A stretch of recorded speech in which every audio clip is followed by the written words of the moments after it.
Is working in car sales hard? Yes or no? No. It depends on the person, right? Because you can make it hard, right? If you decide not to do anything, if you decide that you're just not going to work that day, or you don't follow up with your customers, you don't try to go get customers, then you make it hard, right? Because you can't sell a car if you're not talking to people. Selling a car is about the easiest thing you could possibly do. Now, when it comes to the financing stuff, that could be a pain in the ass. But at the end of the day, you're asking somebody questions and you're filling out a form, right? And then it's up to the banks. And there's conversation at that for the upselling. You just have to be able to talk to somebody and be able to... Did you have like certain goals you had to hit every month? Yes and no. Like, were they hard to hit? No. 8 cars a month is about one of the easiest things to do in the world. And why do they even require it? Just so that you literally can't do nothing, or? Basically. Okay. And that also is like a baseline, right? You should be hitting about 8 cars a month, and then with a certain amount of add-ons or whatever, right? That gives you a little wiggle room when it comes to the slower months, or if you have a bad month. Like, I've had a couple bad months where you have the customer, you have the car, but you can't get them approved, or you just run into issues and whatever. Like, there was one month I was one of the highest salesmen in the store, right? Yeah. I had the highest closing percentage, the highest appointment setting, the highest getting customers to the finance part. But for whatever reason, I just could not find customers that could get approved. Still sold like 13 cars, but it could have been closer to 30 plus that month. It would have been a crazy month, but just couldn't get people approved. Sometimes that could be a pain in the ass, but actually selling a vehicle, easiest thing in the world. Super easy. Anybody can do it. So, did your manager ever get on you about certain things? Warranties. For some reason, I could sell everything else except for warranties. Warranties were a pain. Were they hard? It's not hard to sell. Well, learning the warranties and everything, not hard, right? Yeah. It's getting people who already hate a car dealership and hate car salesmen to level with you and not be stupid. That's hard. Yeah. So, like, were there ever goals there, like, I don't know, 50% of them have to have X warranty?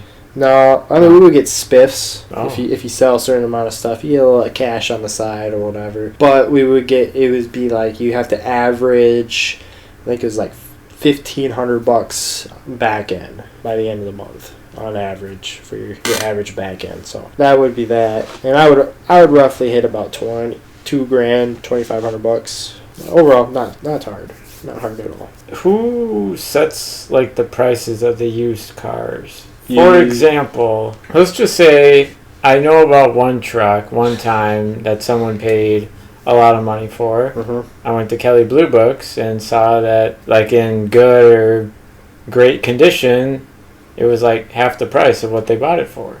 Yep. At your particular dealership. What's up with that?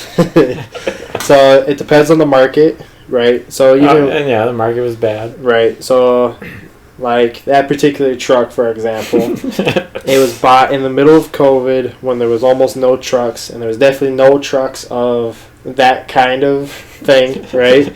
So that means, that means double the price, and especially if gonna get calls. With a truck like that needed work probably from the start. There's high demand for it, so truck goes up in price. Yeah. Especially when there's no trucks, because around that time I remember we had 6 trucks on our lot. That just happened to be one of them. Plus, goes for how much we bought it for, work put in, and then gotta make some profit on it. Yeah, because every dealership will lose money on every new car sold. The thing is get the warranty for those new cars, and to make that money back on used cars.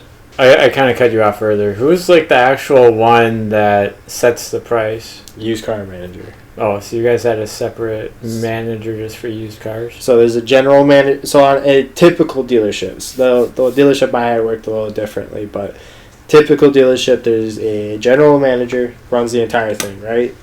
Then you have a shop manager, a used car manager, and a new car manager. And then you have sales leads. And then you have salesmen. It's kind of like the tiers. my dealership, we didn't have a new car manager. We just had our GM, used car manager, even though he was kind of a sales lead too at the same time. Then our sales leads. So then, does Kelly Blue Books not always take into account like current market conditions? No. Okay. No, and I'm sure and I think the market's kind of evening out a little bit better now. Yeah. But like when I bought my car, I bought it at the lowest point that new cars were I'm selling at. So my car typically is worth almost 30. I got it for 18. Nice. So I was just watching that market, and no one wanted to buy and sell like the stock market, really. There's a lot of TikToks, like people do skits where they make it seem like every customer has, a credit score below 500. Yeah. Is that true? I mean, it's not. What do you think when you see those kind of videos? Mr. Shepard, why you didn't tell me your credit look like this? Your credit don't make no damn sense. We tried to talk to the banks and they said absolutely no way in the world. I mean, Lord have mercy, you don't pay nobody. If we give you a car, we might as well just burn it on fire because we ain't gonna make no money from you. I talked to the bank owner, the CEO, the CFO, the manager, the sales rep there. Everybody said no. Stop asking me. You cannot get no Tahoe. It's a Tanono. You ever thought about paying a bill? This is what I'm gonna do for you. I'm gonna buy you a new pair of sneakers because you're gonna have to keep walking. It happens a lot because everybody will come in and just think that they could just buy something. Yeah. Right. It's just not how it happens, right? I had one guy that came in 4 separate times because he thought he could buy this Lincoln Navigator, and he had gotten laid off due to COVID. Yeah. And he was like a line chef or something like that, but he wasn't making any money. He was getting unemployment, right? Yeah. And as we know, during COVID, people making on unemployment were making some decent money. Oh, yeah. He was trying to use his unemployment money as income. Yeah. The bank isn't going to do that. Plus, he had no credit. I imagine you had a lot of people like that in 2020 because there were a lot of people collecting. Yep. It's basically all live events were, closed. Anything in person, you were working, a lot of reduced hours, if not closed. Right. So, and then banks don't care if you're getting unemployment, but they also won't give you a car if you're working something like a gig work, like DoorDash or Uber or anything like that. You can't get a car loan. Even if you've been doing it for like over 2 years? Nope. Mm-mm. It's not it's 1099 stuff, and they don't consider that. They consider it highly volatile. Which is, yeah. And there's not going to be a guarantee return. They consider you high risk if you're working gig work. So, can't get approved. In the training, what was like the hardest thing to grasp or learn? Or Yeah, it's the learning the trim stuff, but I think corporate wise, right? Because there's the dealership stuff that you learn, and then you learn the corporate stuff, and you have to be good at both. Well, at that time. Now, not so much. It's mostly just dealership stuff, and you're fine. But corporate wise, it was learning all the warranty stuff. That took a lot of practice because, you were practicing in front of everybody daily, right? You in front of 15, 20 people, the entire sales staff, plus you're doing it for your general manager. You're doing your whole pitch and stuff like that. A little intimidating. So you're like role playing in front of a bunch of people? Yeah. Oh, fuck. Because, you meet, 20 people a day or whatever, and you have to do it in front of those people over and over and over. So embarrass the hell out of you in the manager's office, so you don't go to the sales floor and embarrass yourself there, basically. Yeah. That's a good way to think about it. Yep. It's super intimidating right off the bat. It's one of those, just don't pick on me. And then you do it once or twice, you fuck up, and he's like, all right, fix this, right? It's strictly, you did bad, fix it. You get embarrassed like that, and then you fix it. And I went home and I would practice and stuff like that. So, and when the hell do you ever go home and practice your job? Right. Practice it in front of the mirror? Right. In front of the mirror, or I'll sit at the kitchen table and I was practicing my blue sheet. Getting the words down, the wording, how I would say it, how I wanted to word it, the works. I practice it nonstop. No. Hey, made some decent money. Yeah. You know, that's all it was. It's all about the money. So. Did you practice saying it all shirtless like you did in college? No. No, it was no chances of the extra stuff that came with that. So what about, were trade-ins ever hard to deal with? You kind of hit on people think it's more valuable. Did you ever have like people, women, ever come in like, I don't know what my car is, but I want to trade it, and then like you got to go and look yourself? Yeah, no, it was more with trade-ins. I kept it as simple as possible, and I used the same wording no matter who it was. Yeah, they would say, "Hey, I got this, what, blah blah blah for trade. What can I get for it?" And as simple as after we have a car, right? Because the first thing is I'm not looking at your trade-in unless we have a car, right? Oh, so some people would right away, what can I get for my old car? Yeah, and then I say, "Hey, What the fuck? let's get a car." And some of them would be like, "Well, I want to know what my trade-in is first, so then it determines what car I'm looking at." It was like, well, then you're not buying a car today. Yeah. You know, so it's all about getting somebody on a car first, right? Yeah, if you have a car that you want and you're looking at, all right, let's look at your vehicle. And then it'd be as simple as, hey, we use Kelly Blue Book, Black Book, and there's one other one. And my manager will come. He'll look at it. He'll look at all three. We'll give you the best that we can. And what was cool is my manager, he would turn it around for you, right? So you could see all three numbers. And then the reason we had to deduct certain things, they would show the deductions there and how that impacts the market. Because Kelly Blue Book, like when you're looking at it, right, Yeah. it's just simply good, bad, fair, whatever, Yeah. and then you get that range. Yeah. We see it as dealership down the street has 4 of your car, almost exact, but newer condition or worse conditions, and they're selling it for this. So we can sell it for about this, but we have to do this work. Oh. So, and it was really cool to see that type of stuff too. Yeah. Plus, it's super upfront and stuff like that. A little different than any other dealership, which was nice. Yeah, a lot more in depth. Yeah. So this didn't happen at your dealership, but I was just thinking about this. I know someone that kind of got ripped off in a trade-in at a different dealership. Yeah. Like 4 or 5 years ago, traded in a 2015 Camry and like only got like $3,000 and only 100,000 miles on it, no problems. Right. Like at other dealerships, if you just want to fucking lowball somebody, and if they're dumb enough to take it, you can. 100%. Can't really think of it off the top of my head, but I know there was a couple times unintentionally definitely screwed some people over, whether it was like their trade-in or when they were buying something or whatever.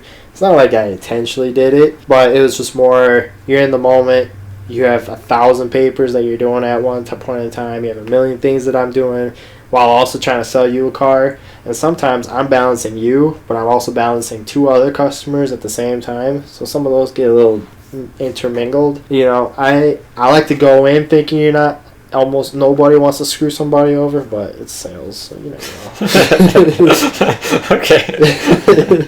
Okay, good way to think about it. But I know it happens. It happens almost everywhere. So, well, it was kind of nice that I worked at a dealership that was pretty upfront with everything, which is cool. So every time you did a trade-in, did the manager get involved looking at the vehicle? Every single time, because they would be the ones to present it. We had one guy that eventually became a manager, and because he was really good at selling cars, he would try to start the trade-in process for the manager, and he shot himself in the foot a couple times, and one time real bad, because he told somebody their car was worth like $3,000 more than what it was actually worth.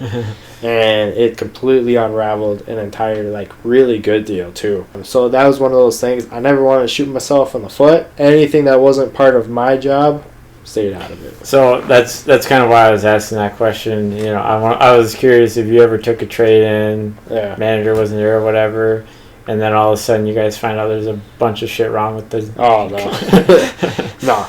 I have to sell you the car. I have to figure out your financing. I have to do all the paperwork with you.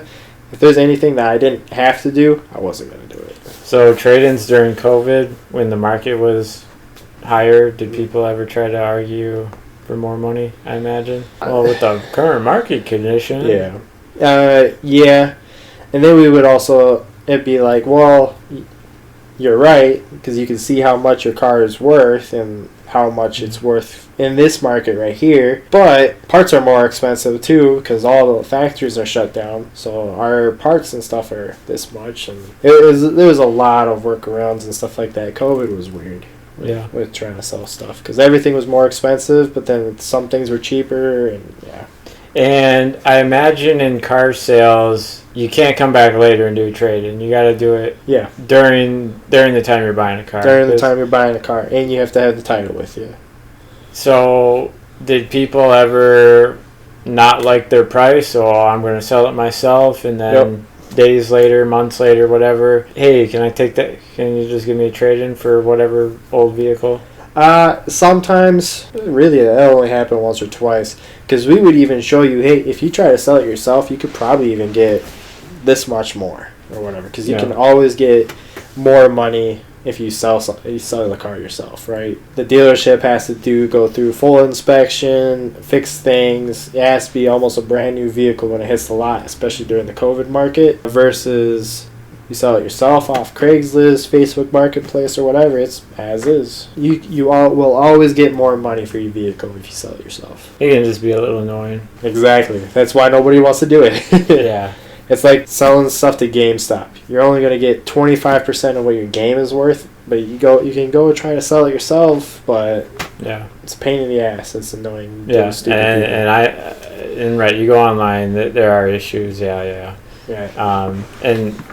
Just in my experience on Craigslist with a Buick a couple years ago, you get people that are offering you half of what you have something listed for day after day, and that's kind of annoying. And then they're gonna look at the car and then they're gonna want more money off. So it's is it even? Yeah. That's why I kind of like the GameStop example too, because I've had old games or old controllers and stuff that I just have no use of or whatever, so I go to get rid of it.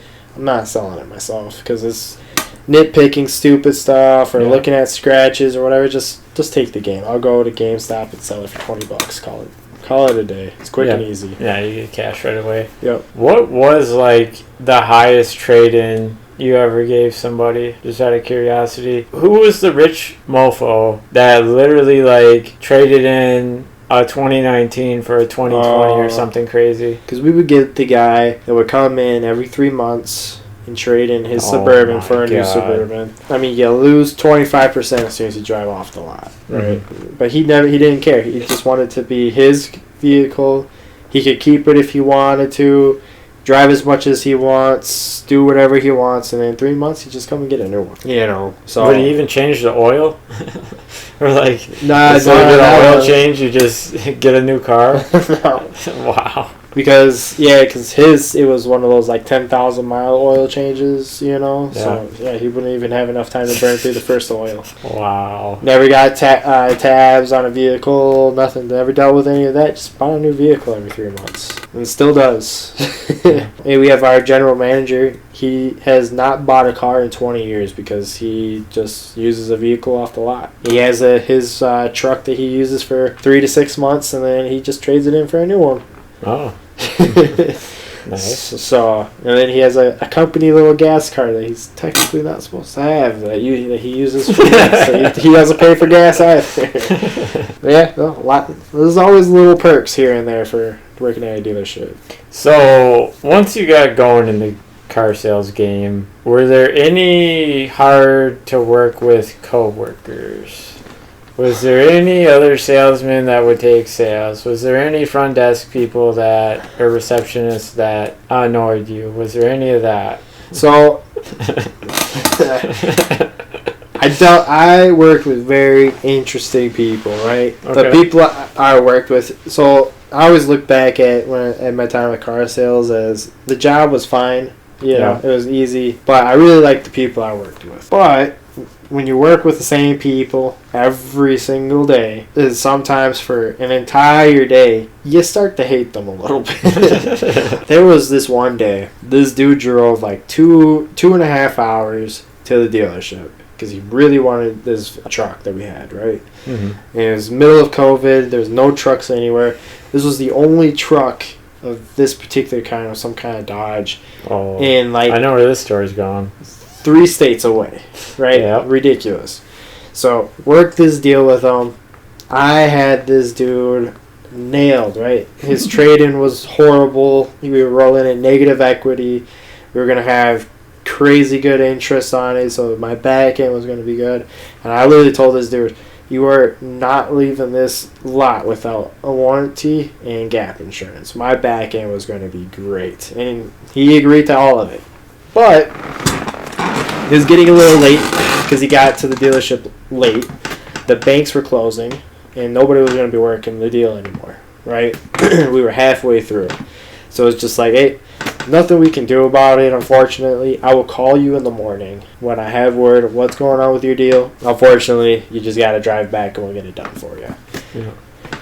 I call the dealership the next day because it's my day off just to see where my deal is at. What's the word?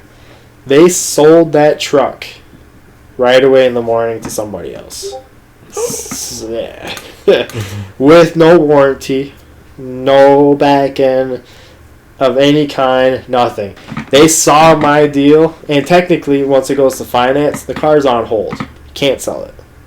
Yeah, that's fair, yeah. Because I've already done all the work. It's already basically a done deal. We sent the guy home, though. Can't sell it. It's basically sold. Nope. They sold it right out from under my nose. And, like, some of that stuff happens here and there, and sometimes you're racing another salesman to sell a car first because you both have customers at the exact same time that are looking at it. Yeah. And it's fair game, right? Yeah. It's fair game until somebody goes to finance. And I imagine that's going to be the best for a salesman. You're working with people, and you're literally both looking at the cars. Like, hey, if you don't take it now, it's gone. Right. And that kind of competition was great, right? Yeah. Oh, yeah. I loved it because it like at one point in time, right, I was trying to get you to work there and stuff like that. That would have been great. You and me fucking trying to sell. Who could sell this car first? And there's so much trash talk done in the back of the office with the door closed. I'm like, you would not believe, like, you motherfucker, you sell this car, I'll beat your ass. So much trash talk that happens behind closed doors. But it's all in good fun. But the selling the car out from under the nose in an unfair position really fucking sucked. And I threw a huge temper tantrum. I was pissed about it. You know, there was that. There was one time I was trying to sell a car, and I had 3 appointments on one car. They were back to back to back. And one guy came early, like an hour and a half early. So I was selling the same car to 2 different customers at the exact same time. Nuts. My biggest leverage possible. Mm-hmm. But I wanted one customer to have it more because they were actually going to finance through us and they were going to get extra shit. Mm-hmm. This other guy was paying cash. It was fucking stupid. And of course he paid. He got the vehicle first, which sucked. But that feeling was great. But as far as coworkers, you know, dealing with the techs as a salesman sucks. Because they have no respect for you because they're union on that side of the shop, and so they work certain amount of hours. Certain people get the better work, better all that stuff, and everybody hates car salesman type of stuff. I was on that side. I kind of get it, but I was like salesman for the most part. No, overall, as long as you get along with your coworkers, car sales is great. We had chili sometimes in the cold and stuff like that. So, was the hardest day or time period you worked there when you explained, again in a previous episode, you guys were working out of a trailer because the original, or the actual building was being rebuilt, and, you know, thieves took all the tablets and computers. So, was that like the hardest day, or was there another day that was maybe harder? No, the hardest day was working the full 12 hours in a trailer and there's no customers. And then we're in the middle of a snowstorm. Because then you're just there all day in a trailer with like 15 other people and you just sit there and you stare at a wall for 12 hours. Yeah. It was miserable, right? You're calling people, you're trying anything you could do to get them in, but there's a blizzard outside, so nobody's fucking coming in. Yeah. Then you're going off, you clean off cars for a little bit, but you can't. As soon as you clean one car off, it's already full of snow because fucking blizzard outside. That's awful. It's easily one of the worst because there's just nothing to do. You know, on the day that the thieves came in and broke stuff and took everything, that sucked for my managers. For me, it was great. I had appointments. I was busy. I was running around like a chicken with his head cut off because I had so much stuff to do. Yeah. My 10-hour shift was done in an hour. You know, it's stressful. Yeah, working, just doing makeshift or whatever. But it was whatever, you know. Got it done. But no, when you just sit there and stare at a wall for 12 hours because you literally called everybody, you sent all your emails. So, did they expect you guys to cold call? It's not really cold calling, but yeah. Or, again, is it like if you explained, like, you somehow get people's data if they're, like, looking at your listings? Yeah, so, like, cars.com or even if you go on, like, our website or whatever, as soon as you put any information in about a vehicle on any website, I have your information. And you're probably getting a call in like an hour or call, text, email. And then 2 to 3 hours, I'll call, text, email you again. I'll call, text, email you for the next 7 days. And then I wait a couple days, and then I call, text, email you again.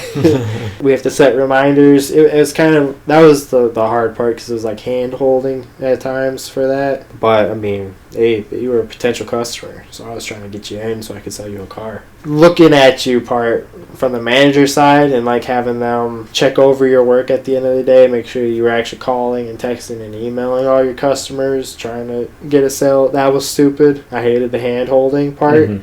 Because obviously I'm trying to sell a car. Yeah. I'm trying to make some money. That was a pain in the ass, but yeah. Was there ever a particular model of car that was hard to sell? Or for whatever reason when you had people looking at it, it just never worked out? You had maybe mentioned Corvettes were a pain. Corvettes are a pain because they're so limited edition. Yeah. And then like once somebody knows they have to be on a list for a certain amount of time and they have to put 10 grand down, they're always uninterested. The hardest vehicle to sell, hands down, was Chevy's electric car. What was that called? I think it's a Spark or something like that. Oh, yeah, Spark, yeah. Because it was right at the beginning when electric cars were getting bigger, right? There wasn't a million Teslas out and about like there are now. Yeah. It was right before that, like, little flip of the switch, because the only people that came to look at electric cars were the weirdest people in the world.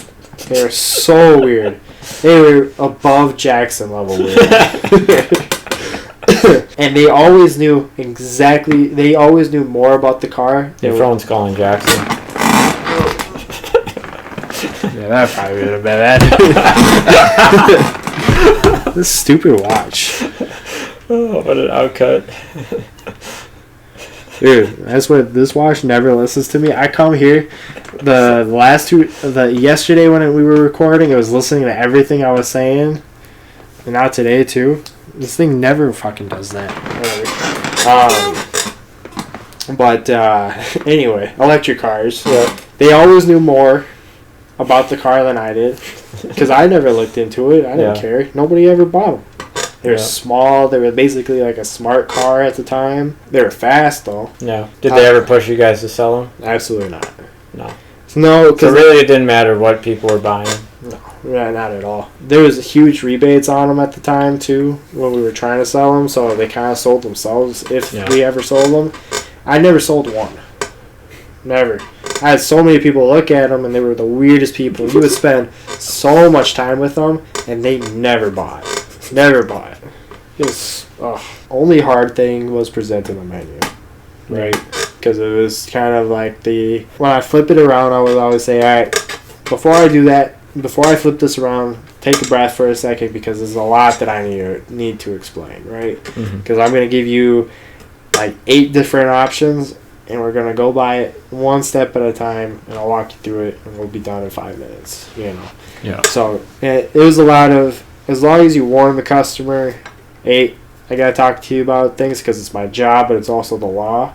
Right, because nobody wants that warranty talk, but legally I have to. I have to tell you all the warranties you're going to get, and I have to legally present you with a warranty. Otherwise, you can sue me. Having that conversation and kind of get that understanding, like, hey, salary, not commission, but hey, I make a little extra on the side if you do buy this stuff because you're not stupid. But I have to talk to you about these things because it's my job. It's what I'm paid here to do. That was an easy conversation.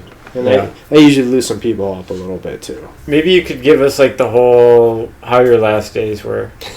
I was leaving because I got a job with the state. that I was going to take better income, a little bit more solid, right? A little easier. Plus, insurance, significantly better. I think I cut my insurance bill in like down to a third. It was ridiculous. My insurance bill was absolutely ridiculous. Health insurance, you mean? Yeah. And like dental and okay. Yeah. I think I was paying almost $1,000 a month. For a family of 3. Yeah. Kim and I weren't even married at the time, so it was just me and Lucas for most of that. Mm-hmm. It was almost $1,000 a month. Yeah, that's ridiculous. So that was a lot. Did that, put in my notice and stuff like that, and it was just as simple as leaving, and had to sit down with my GM and my sales lead. They tried to convince me a little bit to stay, but I was so over a trailer, working out of a trailer at that point, I was not going to stay. They were going to be in the trailer for another year. Fuck that, yeah. Yeah. And, yeah, it was basically... So, like, they offered you more money? Yeah. Yeah. But I was so done with the trailer and stuff like that. I don't know what they could have done to convince me to stay at that point, to be honest. Have they ever called you since to come back? No, but I'll see my GM from time to time at the mall or whatever. Oh. We'll talk a little bit and then that's it. But they just basically say, hey, just clean up any problem deals that you have and work the last little deals or whatever you got. They kind of just coast through. And that's exactly what I did.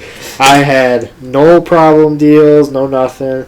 I only took customers if they were walk-ins and it was going to be done and done. Otherwise, I talked to no customers. I did no work for 2 weeks. I just sat there on my phone. I chilled out on my little computer. I watched some stuff, played some games. I did nothing for 2 weeks. And then my last day, I dealed out my best customers to my favorite salesman, and then the rest of them got my scraps, and that was that. Easy. Turned in my license plate, because you get a little dealer plate, and that was that.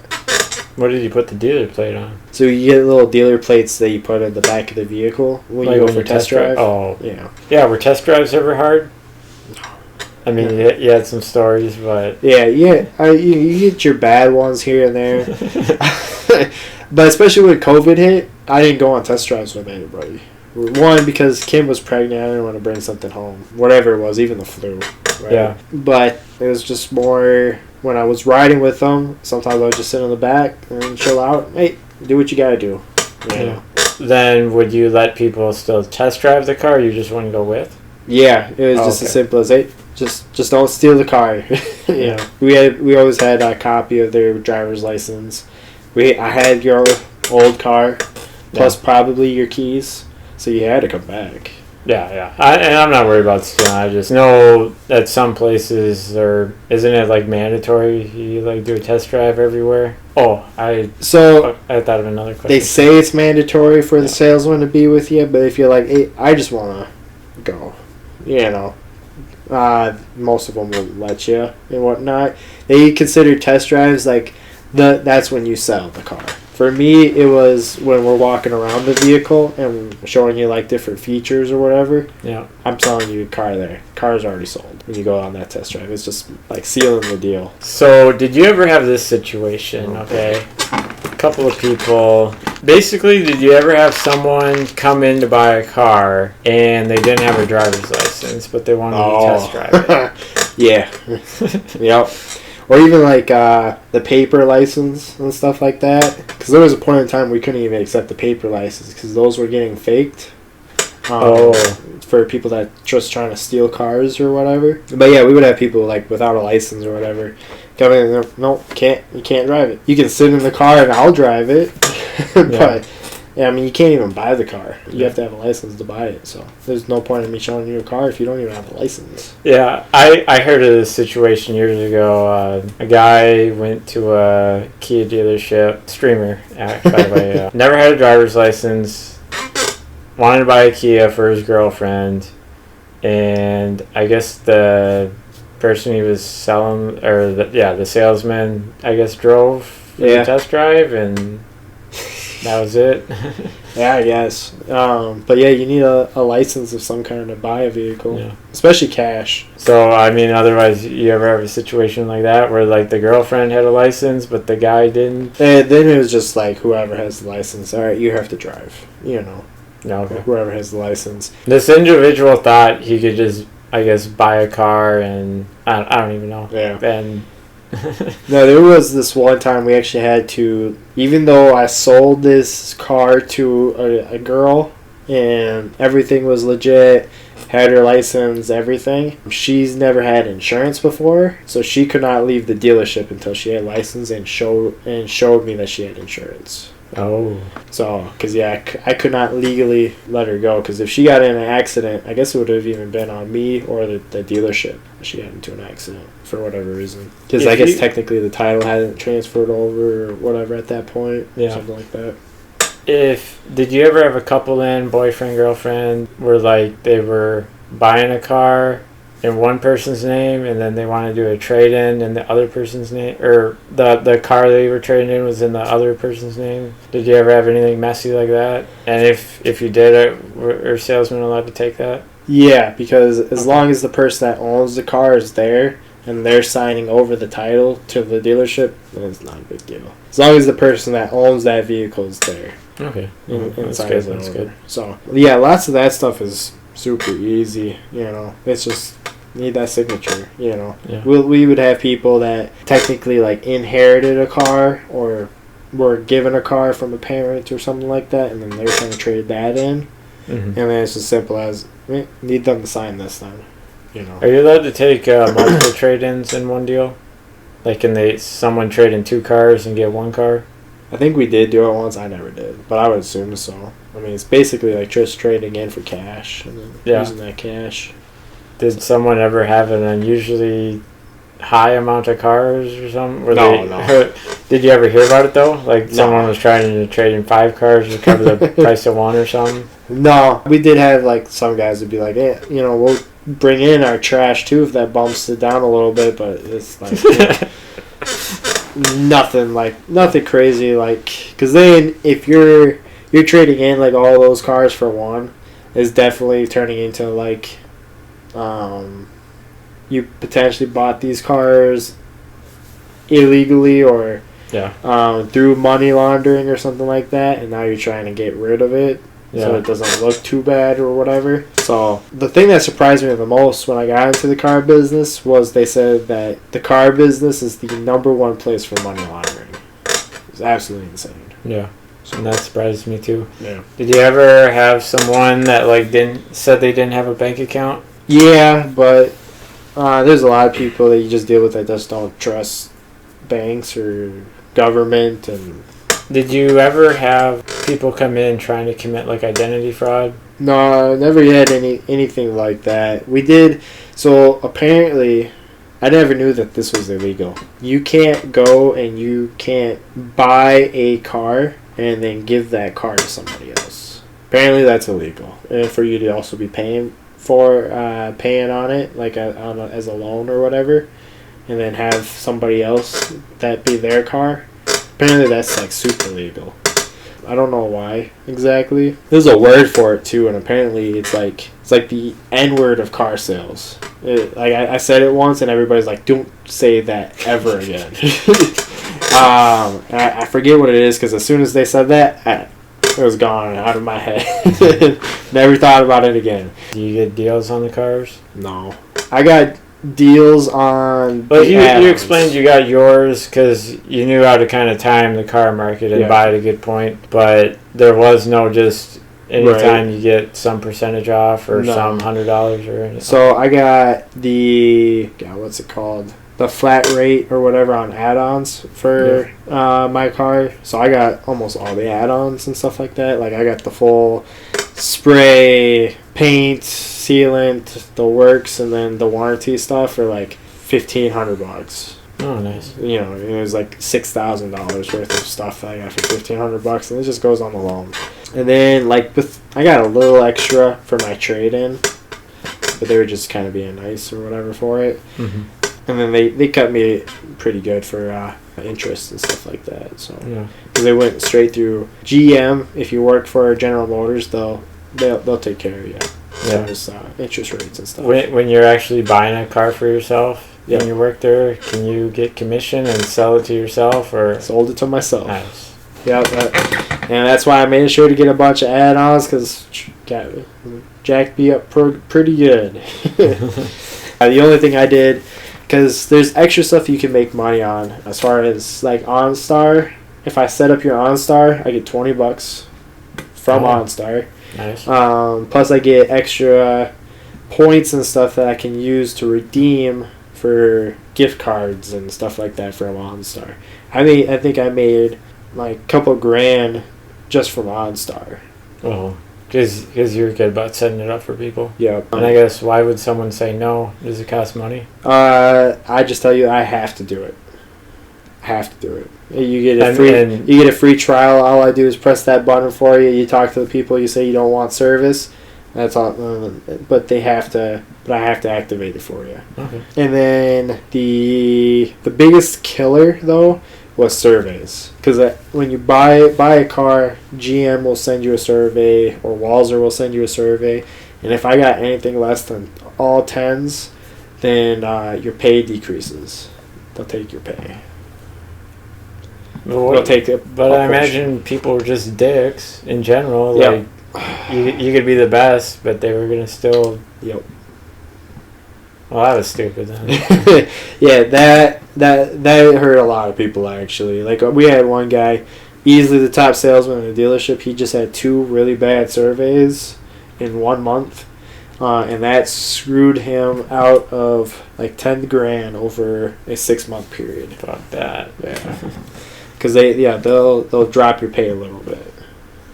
Like, I get what they're doing, but that's still just so dumb. Yeah, surveys are stupid. Yeah. So. Especially with the people you get. That's the only reason it's dumb. I had one bad survey once, and it lasted a long time. Nicest guy in the world at the time. He was in and out 2 hours, maybe. And he was mad because we were trying to sell him a warranty. So he gave us all ones. It was on to get me back up to that 90% or whatever took forever because it was at the start. Oh my god. So and I had to sell so many cars to get back to 90%. It was so bad. Wow. And then if you get so many surveys back, you're just fired. Plus I got some money for Google reviews and stuff like that too. That guy's so dumb. And I feel like, a manager can kind of tell if you're just being a straight jerk or not. Right. Just by, I don't know, walking by every few minutes or whatever. Yeah. It's just, that's just how General Motors is, really. It's all about those surveys. Everybody knows surveys aren't fair, but they still do them. I don't understand it. Yeah. Well, otherwise, I think that wraps it up as far as if car sales is hard. Yeah. Check out the other videos about customers and getting started in the car sales game if you like this one and you haven't seen those already. And yeah, maybe next you can watch us talk about pest control.